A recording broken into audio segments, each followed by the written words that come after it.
Z dynasty episode 3 की शुरुआत होती है और हमें सबसे पहले व्हाइट बंदे को बताया जाता है जो कि अपना मुंह छुपा कर स्याह फैन के पीछे पीछे चल रहा होता है। अब मुझे पता नहीं कि ये अपना मुंह क्यों छुपा रहा है। अब ये व्हाइट बंदा स्याह फैन के पीछे चल ही रहा होता है, तभी इसके पैरों के नीचे एक बहुत बड़ा स्नेक आ जाता है, जिससे ये व्हाइट बंदा डर जाता है और नीचे गिर जाता है। अब जैसे ये व्हाइट बंदा नीचे गिरता है ना, तो इसकी आवाज हमारे स्याह फैन को आ जाती है और वो पीछे देखने लगता है। बोला जाए तो इस व्हाइट बंदे को देखने लगता है। इतने में बंदर चलता है, स्याह फैन का बंदर चलता है, तो यहाँ पर स्याह फैन को इस व्हाइट बंदे की सारी हरकतों के बारे में बताने लगता है कि इस व्हाइट बंदे ने जूही के साथ क्या क्या किया। उसे अम्ब्रेला दिया और उस पर लाइन मारने की कोशिश की, लेकिन जूही होशियार थी, इसलिए उसने व्हाइट बंदे को मतलब कि इसको भाव भी नहीं दिया। अब जैसे ये बंदर इशारों में स्याह फैन से कहता है ना, तो स्याह फैन इस बंदर की सारी बातें समझ जाता है और यहाँ से दोबारा से आगे जाने लगता है। व्हाइट बंदा चलता है तो ये स्याह फैन पे गुस्सा होता है कि तुम क्या सोच रहे हो कि मैं अच्छे दिल का इंसान हूँ? बिल्कुल भी नहीं। मैंने अभी तक 800 से ज्यादा लोगों को मारा है और मेरा जन्म पहले से ही डीमन क्लैन में हुआ है, इसलिए मैं बिल्कुल भी अच्छे दिल का इंसान नहीं हूँ। तुम्हें मत सोचो कि मैंने उस लड़की की मदद की। अब भाई साहब जैसे स्याह फैन इस व्हाइट बंदे की बात सुनता है ना, तो इससे कहने लगता है कि मुझे इससे क्या मतलब, तुमने चाहे 800 लोगों को मारा हो चाहे 1500 लोगों को, मैं तो तुमसे कुछ कहना ही नहीं चाहता। और भाई साहब यह कहते ही स्याह फैन चलता है तो यहाँ से गायब हो जाता है। अब इसी के साथ सीन शिफ्ट होता है और फिर हमें चांद सेक्ट के कुछ बंदों को बताया जाता है जो कि एक जगह पर छुपे हुए होते हैं, सामने जाल बिछाकर, ताकि इंसान उसमें फंस सके। और ऐसा ही होता है, एक सेक्ट के इंसान यहाँ पर जैसे ही आते हैं तो वो इस दलदल में फंस जाते हैं, जिस वजह से इनमें से 2-3 इंसान मारे जाते हैं, लेकिन वहाँ के इंसान एक दूसरे को बचाकर इस दलदल में से बाहर निकल आते हैं। अब इसके बाद यहाँ पर इनके बीच बात होने लगती है आपस में कि शायद चांद सेक्ट का मतलब कि डीमन सेक्ट के स्टूडेंटों ने हमारे लिए यहाँ पर जाल बिछाया था और हम शायद उनके जालों में फंस गए। इतने में यहाँ पर किंग यू सेक्ट के भी स्टूडेंट आ जाते हैं। किंग यू सेक्ट का स्टूडेंट चलता है तो इस दलदल के बारे में बताने लगता है कि यह दलदल बहुत ही ज्यादा खतरनाक है। इस दलदल ने अभी तक हजारों लोगों की जान ले ली है। खैर जो भी हो, अब यहाँ पर रात होने वाली है, इसलिए हमें यहीं पर रुकना चाहिए और अपना कैंप लगा लेना चाहिए। कल हम देखते हैं कि कल हमें जो भी डीमन सेक्ट मिलेगा ना, हम उस पर आक्रमण कर उन्हें खत्म कर देंगे। और भाई साहब किंग यू सेक्ट के स्टूडेंट के है कहती यहाँ पर सारे के सारे सेक्टों के इंसानों के सारे सेक्टों के स्टूडेंट मान जाते हैं और यहीं पर कैंप लगाने लगते हैं। अब इसी के साथ सीन से होता है और फिर हमें चांद सेक्ट का सीन बताया जाता है, जहाँ पर एक बुड्ढा चांद सेक्ट के लीडर को सारी बातें बता रहा होता है कि तीनों डीमन सेक्टरों के लीडरों ने सिर्फ अपने मेन बंदों को वहाँ पर भेजा है, इसलिए लीडर हमें भी सिर्फ चुनिंदा बंदों को ही बेस्ट रीजन में भेजना चाहिए। अब जैसे ये बुड्ढा यहाँ पर चांद सेक्ट के लीडर से कहता है ना, तो चांद सेक्ट का लीडर चलता है तो इसे समझाने लगता है कि मुझे समझाने की कोशिश मत करो, मुझे पता है कि मुझे क्या करना है। और भाई साहब यह कहती है, अब यहाँ पर चांद सेक्ट का लीडर चलता है तो छोटे छोटे स्टूडेंटों की टुकड़ी बनाकर बेस्ट रीजन में भेजने लगता है, ताकि हर बात का पता लगा सके कि बेस्ट रीजन में आखिर चल क्या रहा है और उस ट्रेजर को भी हासिल कर सके। अब इसी के साथ दोबारा से सीन शिफ्ट होता है और दोबारा से हमें किंग यू सेक्ट के स्टूडेंटों को बताया जाता है, जिनके साथ 2-3 और सेक्टरों के स्टूडेंट रुके हुए थे। यहाँ पर सारे स्टूडेंट बोला जाए तो किंग यू सेक्ट और बाकी के सेक्टों के स्टूडेंट आपस में बात करने लगते हैं कि हमारी ताकत बहुत ही ज्यादा है, इसलिए अगर चांद सेक्ट हम पर अभी हमला करता है तो शायद हम उसे हरा सकते हैं। अब इसी के साथ दोबारा से सीन शिफ्ट होता है और फिर हमें स्याह फैन को बताया जाता है, जो कि जंगल में चांद सेक्ट के स्टूडेंटों के ऊपर नजर बनाए हुआ होता है। यहाँ पर स्याह फैन सोच रहा होता है कि आखिर ये चांद सेक्ट के स्टूडेंट करना क्या चाहते हैं, कहीं ऐसा तो नहीं कि ये इंसानों पर अभी हमला करना चाहते हो। हमारा स्याह फैन समझ जाता है कि शायद मुझे भी इस मौके का फायदा उठा लेना चाहिए। अब इतने में हमें चांद सेक्ट के स्टूडेंटों को बताया जाता है, जो कि तेजी से आगे बढ़ने लगते हैं और किंग यू सेक्ट वाले इंसानों पर हमला कर देते हैं। अब जैसे ही चांद सेक्ट के स्टूडेंट इंसानों पर हमला करते हैं ना, तो इंसान पहले ही तैयार थे, इसलिए सारे के सारे चांद सेक्ट के स्टूडेंटों को खत्म कर देते हैं। अब इतने में सीन शिफ्ट होता है और हमें घोस्ट सेक्ट के कुछ स्टूडेंटों को बताया जाता है, जो कि चांद सेक्ट के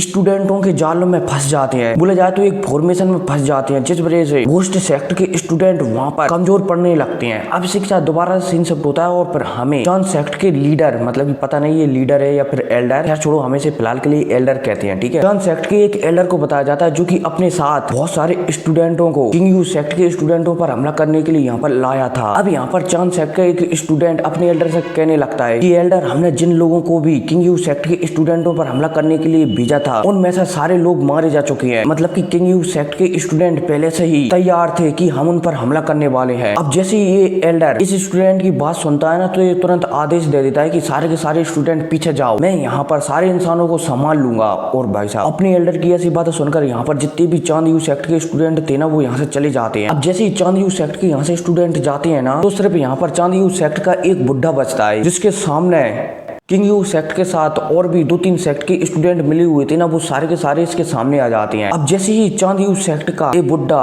किंग यू सेक्ट के सारे स्टूडेंटों को देखता है ना, तो कहने लगता है कि आज मैं तुम में से किसी को भी जिंदा नहीं छोड़ूंगा। और यहीं किंग यू सेक्ट का स्टूडेंट भी समझ जाते हैं ये चांद यू सेक्ट का ये एल्डर है ना, ये बहुत ही ज्यादा पावरफुल है, इससे निपटना शायद हम में से अकेले में से किसी की भी बस की बात नहीं है, इसलिए हमें मिलकर ही इस बुड्ढे से फाइट करनी होगी। अब इसी के साथ दोबारा से सीन शिफ्ट होता है और फिर हमें दोबारा से घोस्ट सेक्ट के स्टूडेंटों को बताया जाता है जो कि एक फॉर्मेशन में फंसे हुए होते हैं। लेकिन इतने में यहाँ पर हमारा स्याओ फैन आ जाता है और वो इंसानों वाली टेक्निक का उपयोग कर चांदयू सेक्ट का जो फॉर्मेशन यहाँ पर चांदयू सेक्ट के स्टूडेंटों ने लगाया था ना, उसे नष्ट कर देता है, जिस वजह से घोस्ट सेक्ट के सारे स्टूडेंट छूट जाते हैं और वो चांदयू सेक्ट के स्टूडेंटों पर हमला करने लगते हैं लगत अब इसी के साथ दोबारा से सीन शिफ्ट होता है और फिर हमें चांदयू सेक्ट के एल्डर और किंग यू सेक्ट के सारे स्टूडेंटों को बताया जाता है जो कि इस एल्डर से फाइट करने लगते हैं लगे तेरी। लेकिन ये बुड्ढा होता है ना, तो ये फॉर्मेशन बना देता है, जिस वजह से इस बुड्ढे का जो कल्टीवेशन लेवल होता है ना, वो बढ़ जाता है और वो सारे किंग यू सेक्ट के साथ जितने भी सेक्ट मिले हुए थे ना, उन पर भारी पड़ने लगता है। अब इनके बीच एकदम तगड़ी फाइट बताई जाती है लगे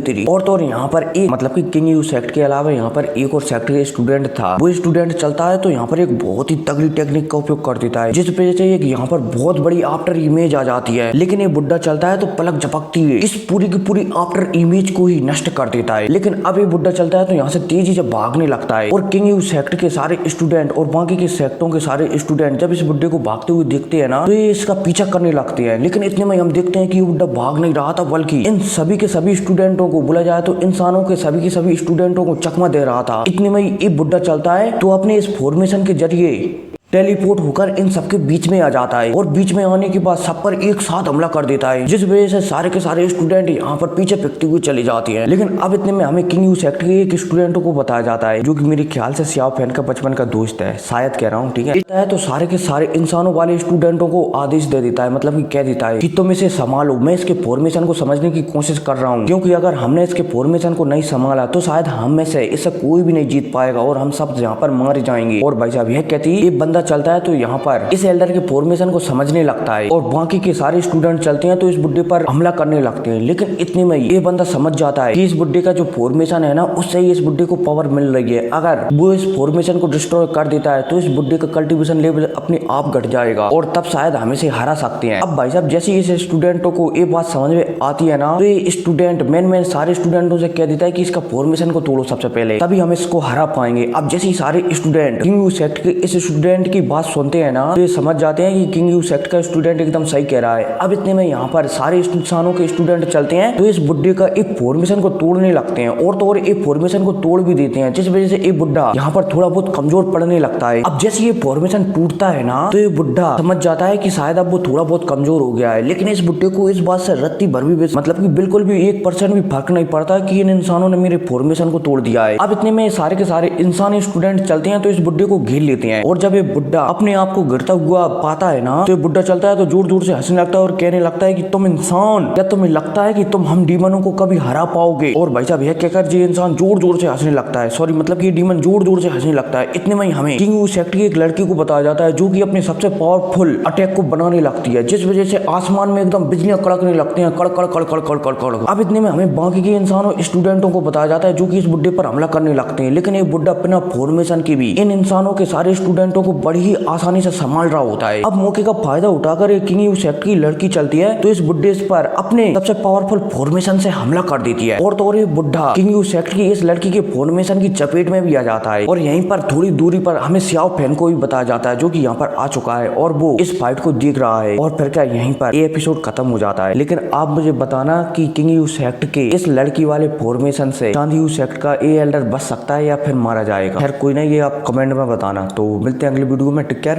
बाय।